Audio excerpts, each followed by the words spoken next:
ನ್ಯೂಸ್ಗೆ ಸ್ವಾಗತ. ನಾನು ವೆಂಕಟೇಶ್. ನಾನು ಬಸವರಾಜ್.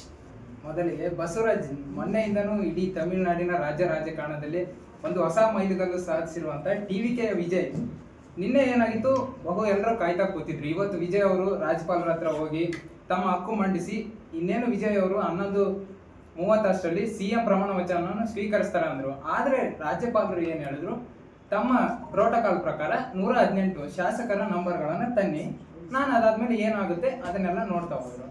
ಏನಾಗಿದೆ? ಮೊದಲನೇ ಬಾರಿಗೆ ಹೇಳ್ಬೇಕು ಅಂದ್ರೆ ನಮ್ಮ ವಿಜಯ್ ಅವರಿಗೆ ಅಭಿನಂದನೆಗಳನ್ನ ಸಲ್ಲಿಸಬೇಕು. ಯಾಕಂದ್ರೆ ಮೊದಲನೇ ಬಾರಿಗೆ AIADMK ಫಸ್ಟ್ ಟೈಮ್ ಪಕ್ಷ ಶುರುವಾದಾಗ ಇದೇ ರೀತಿ 113 ಮೆಜಾರಿಟಿ ಬಂದಿತ್ತು ಫಸ್ಟ್ ಟೈಮ್. ಆ ನಂತರ ಮೊದಲನೇ ಬಾರಿಗೆ ಒಂದು ಪಕ್ಷ ಕಟ್ಟಿ ಈ 117 ಸೀಟ್ ತಗೊಂಡಿದ್ದು ಅಂತ ಅಂದ್ರೆ ನಮ್ಮ ವಿಜಯ್ ಅವರು.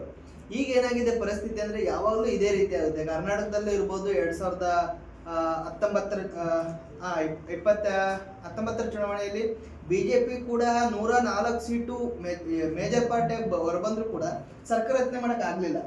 ಅದು ಆಪೋಸಿಟ್ ಕಾಂಗ್ರೆಸ್ ಮತ್ತೆ JDS ಬಂದಾಗಿ ಕಾಂಬೈನ್ ಮಾಡ್ಕೊಂಡು ಸರ್ಕಾರ ರಚನೆ ಮಾಡಿದ್ರು.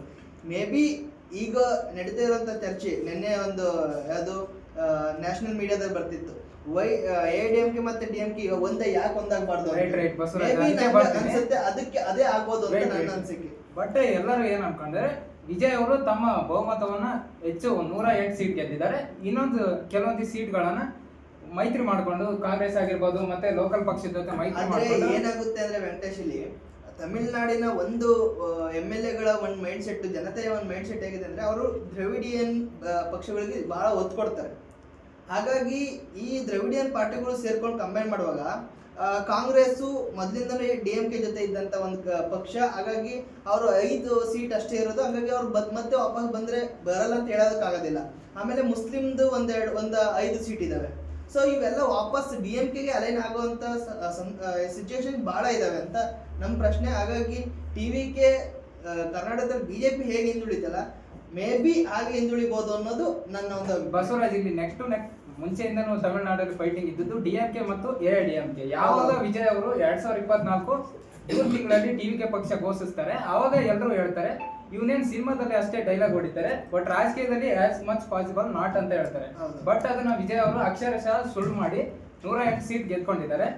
ಯಾವ ತರ ಮುಂದುವರಿಸ್ತಾರೆ ಅಂತ ಕಾಯ್ದು ನೋಡ್ಬೇಕಾಗಿದೆ. ಅದೊಂದು ಬಹಳ ಚರ್ಚೆ ವಿಷಯ, ಕಾಯ್ದು ನೋಡ್ಬೇಕು ಏನಾಗುತ್ತೆ ಅಂತ ಹೇಳಿ. ಇನ್ನು ಬೆಂಗಳೂರಿನ ಸುದ್ದಿಗಳನ್ನ ನೋಡೋದಾದ್ರೆ ಎಲ್ಲಂದ್ರಲ್ಲೇ ಗುಂಡಿ ಬಿದ್ದಿರುವಂತ ಸುದ್ದಿಗಳೇ ಬರ್ತಾ ಇದಾವೆ. ಚಂದ್ರಘಾಟ್ ರಸ್ತೆಯಲ್ಲೇ ಮಧ್ಯೆ ಹೊಂಡ ಕಾಣಿಸಿಕೊಂಡು ಅದು ಗುಂಡಿ ಬಿದ್ದು ಅದ್ರಲ್ಲಿ ಯಾರೊಬ್ರು ಆಕ್ಸಿಡೆಂಟ್ ಆಗಿದೆ ಅಂತ. ಈ ಬೆಂಗಳೂರಿನ ಗುಂಡಿ ಮುಚ್ಚೋದಕ್ಕೆ ಸರ್ಕಾರ ಕೈಲಿ ಆಗುತ್ತೋ ಆಗದೇ ಇಲ್ವಾ? ಇದೇನು ಸಾಲ್ವ್ ಮಾಡದೇ ಆಗಂತ ಒಂದು ಪ್ರಾಬ್ಲಮ್? ಸಾಲ್ವ್ ಪ್ರಶ್ನೆ ಅಲ್ಲ. BWSSB ಆಯ್ತು, ಮತ್ತೆ ಏನು GBI ಅಥಾರಿಟಿ ಇದೆ, ಇದನ್ನ ಮುತುವರ್ಜಿ ವಹಿಸ್ತಿಲ್ಲ. ಸರ್ವೇ ಸಾಮಾನ್ಯವಾಗಿ ಗುಂಡಿಗಳು ಆಗ್ತವೆ, ಅದನ್ನ ಯಾವ ತರ ಸರ್ಕಾರ ಮುತುವರ್ಜಿ ವಹಿಸಿ ಕೆಲಸ ಮಾಡೋದು ವಿಫಲ ಆಗಿದೆ. ನಾಗರಿಕ ಪತ್ರಿಕೋದ್ಯಮದ ಬಗ್ಗೆ ಒಂದು ಚರ್ಚೆ ನಡೀತಾ ಇದ್ರು. ಅವ್ರು ಹೇಳ್ತಿದ್ರು ಎಲ್ಲಿ ಗುಂಡಿ ಕಾಣಿಸುತ್ತೋ ಅಲ್ಲೆಲ್ಲ ಫೋಟೋ ತೆಗಿತಾರೆ, ಟ್ಯಾಗ್ ಮಾಡ್ತಾರೆ. ಇಷ್ಟೆಲ್ಲ ಮಾಡಿದ್ರು ಕೂಡ BBMP ಎಚ್ಚೆತ್ಕೊಳ್ಳಲ್ಲ ಅಂದ್ರೆ ಇನ್ BBMP ಯಾರು ಹೇಳ್ಬೇಕು? BBMPಗಳು ಕೆಲವೊಂದ್ಸರಿ ತುಂಬಾ ಸರಿ ಫಾಲೋ ಅಪ್ ಮಾಡ್ತವೆ, ರಿಪೋರ್ಟರ್ಸ್ ಆಗಿರ್ಬೋದು ಮತ್ತೆ ಕೆಲವೊಂದು ಬುಲೆಟಿನ್ಸ್ಗಳು. ಆದ್ರೂ ಕೂಡ ಅವರು ಇನ್ನೂ ಹಾಗೆ ಉಳಿಸ್ಕೊಂಡಿದ್ದಾರೆ. ಇದೊಂದು ಏನು ವಿಪರ್ಯಾಸ. ಇಂಥ ಅಭಿವೃದ್ಧಿ ಹೊಂದುತ್ತಿರುವಂತಹ ಟೈರ್ 1 ಸಿಟಿ ಆಗಿರೋಂಥ ಬೆಂಗಳೂರಲ್ಲಿ ಕೂಡ ಈ ರೀತಿ ಒಂದು ಘಟನೆಗಳು ನಡೆಯೋದು ವಿಪರ್ಯಾಸ ಅಂತಾನೆ ಹೇಳ್ಬೋದು. ಇವತ್ತು RCB ಮತ್ತೆ ಲಕ್ನೋ ಮ್ಯಾಚ್ ಇದೆ. ಸರ್ವೇ ಸಾಮಾನ್ಯ RCB ಲಾಸ್ಟ್ 2 ಮ್ಯಾಚ್ ಇಂದ ಸೋತು ಕಂಗಾಲಾಗಿತ್ತು. ಬಟ್ ಇವತ್ತು ಲಕ್ನೋದಲ್ಲಿ ಕಮಲ್ ಮಾಡ್ತಾರ, ಪಟ್ಟಿದಾರ್ ಪಟೇಲ್ ಅಂತ ನೋಡ್ಬೇಕಾಗಿದೆ. ಯಾಕಂದ್ರೆ ಟಾಪ್ 2 ಅಲ್ಲಿ ಇದ್ದಂತ ಬೆಂಗಳೂರು ಇವಾಗ 3 ಇದೆ, ಹೈದರಾಬಾದ್ ಟಾಪ್ 1 ಹೋಗಿದೆ, ಪಂಜಾಬ್ ಹೋಗಿದೆ. ನೆಕ್ಸ್ಟ್ ಅಪ್ಕಮಿಂಗ್ 4 ಮ್ಯಾಚ್ ಅಲ್ಲಿ ಬೆಂಗಳೂರು ಗೆಲ್ಲೇಬೇಕಾದಂತ ಪರಿಸ್ಥಿತಿ ಇದೆ. ಇಲ್ಲ ಅಂದ್ರೆ ಇವರು ಪ್ಲೇ ಆಫ್ ಸೀರೀಸ್ ನಲ್ಲಿ ಹಿಂದುಳಿಯುವ ಚಾನ್ಸಸ್ ತುಂಬಾ ಕಡಿಮೆನೇ ಇದೆ. ನಿಮ್ ಪ್ರಕಾರ ಗೆಲ್ತಾರೆ ಅಂತಾನೆ? ಆಬ್ವಿಯಸ್ಲಿ ಅವರು ಸ್ಟ್ರಾಟಜಿ ಪ್ರಕಾರ ಪಟ್ಟಿದಾರ್ ಮತ್ತೆ ಅವರು ಏನು ಸೇಮ್ ಟೀಮ್ನ ಸ್ಕ್ವಾಡ್ನ ಇಳಿಸ್ತಾ ಇದ್ದಾರೆ ಪ್ಲೇ ಆಫ್ಸ್ಗೆ, ಪ್ಲೇಯಿಂಗ್ 11ಗೆ. ಅದನ್ನ ಇವಾಗ ಚೇಂಜ್ ಮಾಡಬೇಕು ಇವತ್ತು. ಯಾಕಂದ್ರೆ ಲಾಸ್ಟ್ ಫಾರ್ಮಲ್ಲಿ ಇಲ್ಲದೆ ಇರೋ ಕಾರಣ ಮಿಡಲ್ ಆರ್ಡರ್ ಆಗಿರ್ಬೋದು ಮತ್ತೆ ಬ್ಯಾಟಿಂಗ್ ಸ್ವಲ್ಪ ಇಂಪ್ಯಾಕ್ಟ್ ಪ್ಲೇಯರ್ ಏನಾದ್ರು ಸ್ವಲ್ಪ ಚೇಂಜಸ್ ಮಾಡಿದ್ರೆ ಇವತ್ತು ಮತ್ತೆ ಅದು ಗ್ರೀನ್ ಸಾಯಿಲ್ ಪಿಚ್ ಆಗಿರೋದ್ರಿಂದ ಸ್ವಲ್ಪ ಬೌಲರ್ಸ್ಗೆ ತುಂಬಾನೇ ಅನುಕೂಲಕರ ಆಗಿರುತ್ತೆ. ನಾವು ಕನ್ನಡಿಗರಿಂದ RCBನೇ ಗೆಲ್ಲಿ ಎಂಬುದೇ ನಮ್ಮ ಒಂದು ಉದ್ದೇಶ ಮತ್ತೆ ಆಸೆ ಕೂಡ. ನಮ್ಮ RCBನೇ ಗೆಲ್ಲಿ ಅಂತ ಆಶಿಸ್ತಾ ಮುಂದಿನ ಸುದ್ದಿ ಹೋಗೋದಾದ್ರೆ AI ಉದ್ಯೋಗಗಳ ಮುಂದೆ ಕಂಪನಿಗಳು ಹಿಂದೆ ಅಂತ ಒಂದು ನ್ಯೂಸ್ ಬಂದಿದೆ. ದ ಎಕನಾಮಿಕ್ ಒಂದು ಎಕನಾಮಿಕ್ ಪೇಜ್ ಅಲ್ಲಿ ವಿಜಯಕರಣ ಬರ್ತಾರೆ. ಇದು ನೋಡೋದಾದ್ರೆ ಈಗ 65% ಉದ್ಯೋಗಗಳು AI ಕಡಿತ ಆಗ್ತಾ ಇದಾವೆ ಅಂತೇಳಿ ಒಂದು ನ್ಯೂಸ್ ಇದು. ಇದು ಹೀಗೆ ಮುಂದೆ ಬಿಟ್ರೆ ಹೇಗೆ ಅಂತ ಹೇಳಿ ನಿಮ್ಮ ಅಭಿಪ್ರಾಯ? AI ಜಾಬ್ ಅನ್ನ ಕಿತ್ಕೊಳ್ಳುತ್ತೋ ಅಥವಾ ಜಾಬ್ ಅನ್ನ ಸೃಷ್ಟಿ ಮಾಡುತ್ತೋ? ಮನೆಯಲ್ಲ ಡಿಬೇಟ್ ಅನ್ನ ಕೇಳಿದೀವಿ ಇದ್ರ ಬಗ್ಗೆ. AI ಏನ್ ಮಾಡುತ್ತೆ, ಜಾಬ್ ನ ಕಿತ್ಕೊಳತ್ತೆ ಅಂತ ಹೇಳ್ತಾರೆ. ಅದನ್ನ ಅಗ್ರಿ ಮಾಡ್ಬೋದು. ಬಟ್ ಕೆಲವೊಂದ್ ಕಡೆ AI ರೀಪ್ಲೇಸ್ ಮಾಡಕ್ಕಾಗಲ್ಲ. ಯಾವ್ದು ಮಾನವ ಮಾಡ್ತಾನೆ ಕೆಲಸಗಳನ್ನ.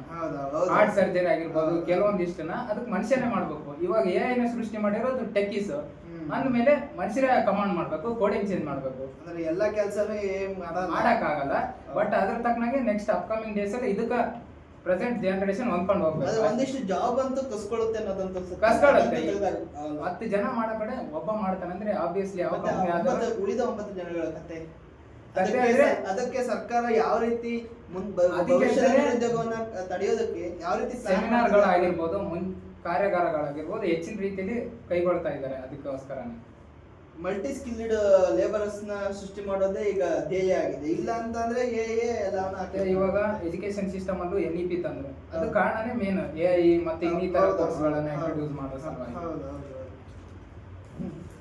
ನೆಕ್ಸ್ಟ್ ಇವಾಗ ಬರ್ತಿರೋ ಅಪ್ಡೇಟ್ ಅಂದ್ರೆ IPL ಫೈನಲ್ ಎಲ್ಲಿ ನಡೆಯುತ್ತೆ ಅಂತ ತುಂಬಾ ಕ್ವಶನ್ ಮಾರ್ಕ್ ಆಗಿತ್ತು. ಇದು ಬಂದು ಫೈನಲ್ ಆಗಿ BCCI ಅವರು ಏನ್ ಮಾಡಿದ್ದಾರೆ, ಅಹಮದಾಬಾದ್ ಅಲ್ಲಿ ಫೈನಲ್ ಮ್ಯಾಚ್ ನ ಆಡಿಸ್ತೀವಿ ಅಂತಿದ್ದಾರೆ. ಇದಕ್ಕೆ ಮೇಜರ್ ಆಗಿ ಕ್ವಶನ್ ಮಾರ್ಕ್ ಇಟ್ಟಿರೋದಂದ್ರೆ KSCA ಮತ್ತು RCB ಮ್ಯಾನೇಜ್ಮೆಂಟ್ ಮತ್ತೆ BCCI. ಏನಾದ್ರೂ ಪರ್ಟಿಕ್ಯುಲರ್ ಕಾರಣ ಅಂತ ಇದೆಯಾ ಅಲ್ಲಿ ಅಹಮದಾಬಾದ್ ಅಲ್ಲಿ ಇಡಕ್ಕೆ ಈ ಸರಿ? ಪರ್ಟಿಕ್ಯುಲರ್ ಅಂದ್ರೆ ಲಾಸ್ಟ್ 2-3 ಫೈನಲ್ ನೋಡಿದ್ರು ಅಹಮದಾಬಾದ್ ಅಲ್ಲಿ ಇಟ್ಟಿದ್ರು. ಮತ್ತೆ RCB ವಿಜಯೋತ್ಸವ ದಿನ ಏನ್ ಕಾಲ್ ತುಳಿತಾ ಇದ್ದು ಅದ್ರ ಪ್ರಕರಣ ನಂತರ RCB ಕೊಡ್ಲೇಬಾರ್ದು ಅಂದ್ರು. ಬಟ್ ಹಾಗೂ RCB ಮ್ಯಾನೇಜ್ಮೆಂಟ್ KSCA ಮುತುವರ್ಜಿ ವಹಿಸಿಕೊಂಡು ಬೆಂಗಳೂರು ಈ ತರ ಪ್ರಯತ್ನ ಮಾಡಬಹುದಾ ಅಂತ ಮಾಡಬಹುದು. ಬಟ್ ಟೆಕ್ನಿಕಲಿ ನೋಡೋದಾದ್ರೆ ಅಲ್ಲಿ ಪಾರ್ಕಿಂಗ್ ತುಂಬಾ ಕಡಿಮೆ ಇದೆ.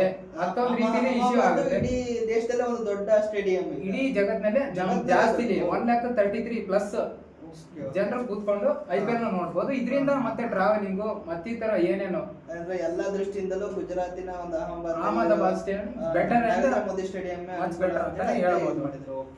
ಕ್ವಾಲಿಫೈರ್ 1 ಧರ್ಮಶಾಲಾದಲ್ಲಿ, ಎಲಿಮಿನೇಟರ್ 2 ಚಂಡೀಗಢ, ಕ್ವಾಲಿಫೈರ್ 2 ಚಂಡೀಗಢ ಮತ್ತು ಫೈನಲ್ ಮ್ಯಾಚ್ ಅಹಮದಾಬಾದ್ ಅಲ್ಲಿ ಅಂತ BCCI ನ ಜೈಸಿ ಅವರು ಅಧಿಕೃತವಾಗಿ ಹೊರಡಿಸಿದ್ದಾರೆ. ವೆಂಕಟೇಶ್ವರ ಇನ್ನ ಸಮಯ ಮುಗಿತಾ ಬಂತು. ಕೊನೆ ಸುದ್ದಿ ಒಂದು ನೋಡೋದಾದ್ರೆ ಈಗ ಚಿನ್ನ ಬೆಳ್ಳಿ 1 ವರ್ಷದ ಹಿಂದೆ ಒಂದು 6,000-7,000 ಅಂತದ್ದು ಇವತ್ತು 1,15,000 ಗ್ರಾಮ್ ಹೋಗಿದೆ. ಇದು ಏನಾದ್ರೂ ಮುಂದಿನ ದಿನಗಳಲ್ಲಿ ಕಮ್ಮಿ ಆಗ್ಬೋದಾ ಅಥವಾ ಹಿಂಗೆ ಜಾಸ್ತಿ ಆಗುತ್ತಾ? ಅಥವಾ ಈ ನಮ್ಮ ಸ್ಟಾಕ್ ಹೋಲ್ಡರ್ಸ್ ಏನಾದ್ರು ಇನ್ವೆಸ್ಟ್ಮೆಂಟ್ ಮಾಡೋರಿಗೆ ಏನಾದ್ರು ಇವಾಗ ಇನ್ವೆಸ್ಟ್ಮೆಂಟ್ ಮಾಡಿದ್ರೆ ಇನ್ನೂ ಒಂದು ಸ್ವಲ್ಪ ಮುಂದಿನ ಇನ್ನೂ ಒಂದು 3 ಲಕ್ಷ ದಾಟಿ ಅವ್ರಿಗೆ ಲಾಭ, ಈ ರೀತಿ ಏನಾದ್ರು ನಿಮ್ಮ ಯೋಚನೆ? ಬಸವರಾಜ್, ಹಳ್ಳಿ ಕಡೆ ನಮ್ಮ ಹಳ್ಳಿ ಕಡೆ ಒಂದು ಮಾತಿದೆ, ಬಂಗಾರ ರೇಟ್ ಎಚ್ಚರ ಆಗ್ಲಿ ನಾವು ತಗೊಳ್ಳೋದಂತೂ ಬಿಡಲ್ಲ. ಅದೇ ತರ ಜನ ಏನ್ ಮಾಡ್ತಾರೆ, ಬೆಲೆ ಏರಿಕೆ ಆಗ್ಲಿ ಕಡಿಮೆ ಆಗ್ಲಿ ತಗೊಳ್ತಾರೆ, ಏನು ಮಾಡಕ್ ಆಗಲ್ಲ.